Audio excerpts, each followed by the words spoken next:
So hi everyone and welcome to my channel. तो आज का जो हमारा टॉपिक है वो है साइटोप्लाज्म पे। तो पिछले 2 लेक्चर जो मैंने आपको बताए थे सेल के बारे में, सेल स्ट्रक्चर के बारे में और उसके फंक्शंस के बारे में, हमने पढ़ा था सेल वॉल के बारे में और पढ़ा था सेल मेम्ब्रेन के बारे में। तो सेल वॉल के बारे में मैंने ये कहा था कि एनिमल सेल्स में वो प्रेजेंट नहीं होता है, अदर देन एनिमल सेल्स वो प्लांट्स में प्रेजेंट होता है, फंजाई में प्रेजेंट होता है, बैक्टीरिया के सेल में प्रेजेंट होता है, सिर्फ एनिमल सेल में प्रेजेंट नहीं होता है सेल वॉल। फिर मैंने सेल मेम्ब्रेन के बारे में पढ़ाया था, उसके स्ट्रक्चर के बारे में पढ़ाया था कि सेल मेम्ब्रेन जो है वो हर किसी लिविंग ऑर्गेनिज्म में प्रेजेंट होता है, चाहे वो प्लांट सेल हो चाहे एनिमल सेल हो, कोई भी सेल हो। और फिर अगर हम देखते हैं, अगर मान लो ये सेल मेम्ब्रेन, ये सेल वॉल है एंड ये सेल मेम्ब्रेन है, तो दैट मीन्स हम किसी प्लांट सेल की बात कर रहे हैं या किसी बैक्टीरिया की। तो इसके अब हमने ये पढ़ लिया, अब हम बाहर से आ रहे हैं, सेल के बाहर से हम आ रहे हैं, अब कहाँ अंदर अंदर हम झांक रहे हैं सेल के अंदर कि इसके अंदर क्या क्या और हमें नजर आएगा। क्योंकि मेन जो फंक्शन होता है किसी लिविंग ऑर्गेनिज्म का वो कहाँ से ऑपरेट होता है, वो होता है सेल के अंदर से ही। तो सेल को डिस्कस करना काफ़ी इंपॉर्टेंट, सेल के स्ट्रक्चर को समझना काफ़ी इंपॉर्टेंट है। तो जब हम अंदर देखते हैं तो हमें ये नज़र आता है, ये जगह खाली जगह नज़र आती है जो कि फ्लूइड से भरी हुई है, जो कि फ्लूइड से भरी हुई है। और फिर हमें नजर आता है न्यूक्लियस। तो न्यूक्लियस हम नेक्स्ट लेक्चर में पढ़ते हैं, इस लेक्चर में हम सिर्फ साइटोप्लाज्म के बारे में पढ़ेंगे। तो जब हम ये देखते हैं ये स्ट्रक्चर साइटोप्लाज्म का, तो साइटोप्लाज्म की बाउंड्री कहाँ से कहाँ तक है, ये तो नहीं, ये तो सेल वॉल है, ये तो सेल मेम्ब्रेन है, तो कहाँ से कहाँ तक है। ये जो न्यूक्लियस का आउटर जो कवरिंग है, न्यूक्लियर की जो मेम्ब्रेन है, वहां से लेकर यहाँ तक प्लाज्मा मेम्ब्रेन तक जो है, इसको कहते हैं साइटोप्लाज्म। न्यूक्लियस को इंक्लूड नहीं करना है, न्यूक्लियस अलग है। तो इस जगह को क्या कहेंगे हम, ये पोर्शन जो है इसको कहेंगे हम साइटोप्लाज्म। अब हम साइटोप्लाज्म के अंदर जितने भी कंपोनेंट्स हैं वो हम पढ़ेंगे, उन कंपोनेंट्स के क्या क्या फंक्शंस हैं, क्यों साइटोप्लाज्म इतना इंपॉर्टेंट है, इसके अंदर क्या क्या कंपोनेंट्स हैं, उनके क्या क्या फंक्शंस है, वो हम अभी पढ़ेंगे। तो ये मैंने स्ट्रक्चर बना दिया, जो साइटोप्लाज्म के अंदर जितने भी कंपोनेंट्स प्रेजेंट है वो मैंने बना दिया है। अब मैं 1 बाय 1 आपको ये बताऊंगी। तो नंबर फर्स्ट हम देखते हैं साइटोसॉल। देखो, मैंने आपको पहले कहा कि साइटोप्लाज्म का नेचर क्या है, इसके अंदर फ्लूइड प्रेजेंट है। वो फ्लूइड क्या है, वो है साइटोसॉल। ठीक है, वाटर है, लेकिन इसके अंदर सोल्यूट्स प्रेजेंट है। वो सोल्यूट्स मतलब सोल्यूट्स की कंसंट्रेशन इसमें ज़्यादा है। तो वो कंसंट्रेशन किसकी वजह से होती है, वो है इसमें जैसे प्रोटीन्स हैं, इसमें कार्बोहाइड्रेट्स हैं, लिपिड्स हैं, ये सब सॉल्यूट इसमें साइटोप्लाज्म के अंदर प्रेजेंट है। Number second is cytoplasmic inclusions.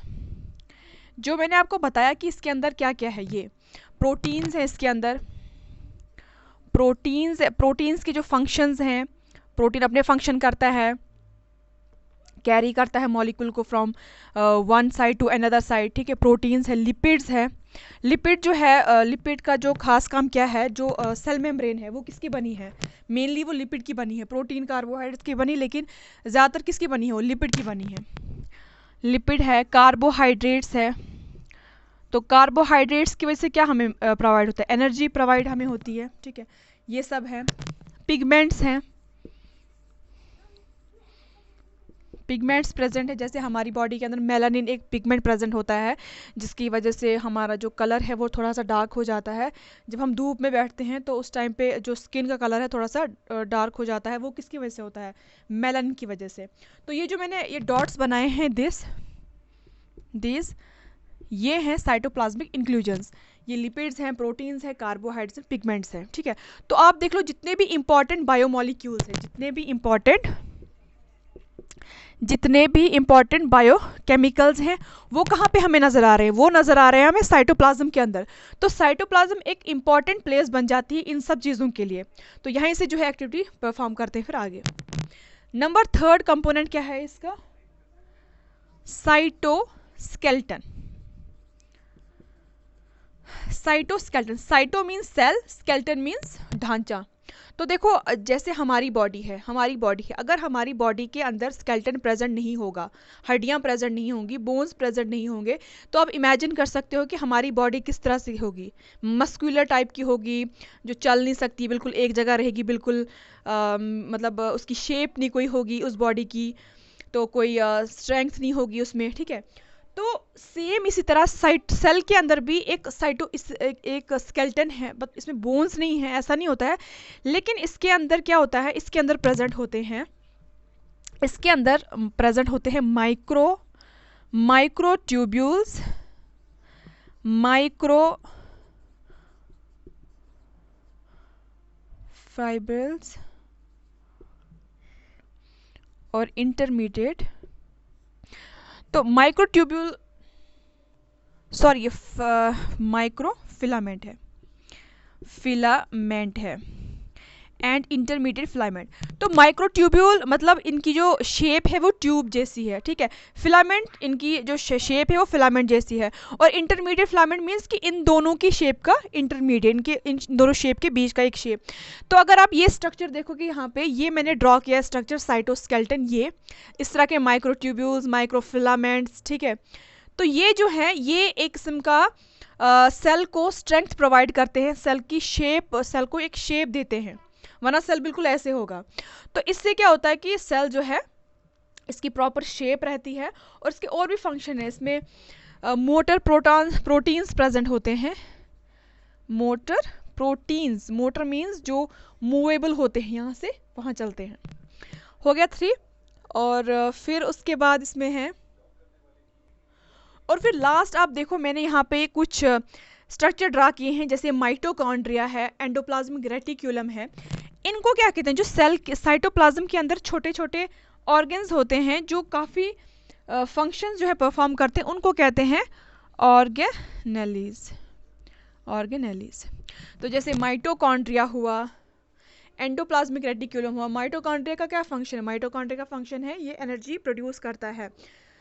तो इसमें ये हम जो सेपरेट इनका, जैसे माइटोकॉन्ड्रिया का एक सेपरेट लेक्चर होगा, एंडोप्लाज्मिक रेटिकुलम का सेपरेट लेक्चर होगा, राइबोसोम जो है, गोल्गी बॉडीज़ है, ये बहुत सारे ऑर्गेनेलीज हैं, इनका जो है अलग से हम पढ़ेंगे, डिटेल में पढ़ेंगे।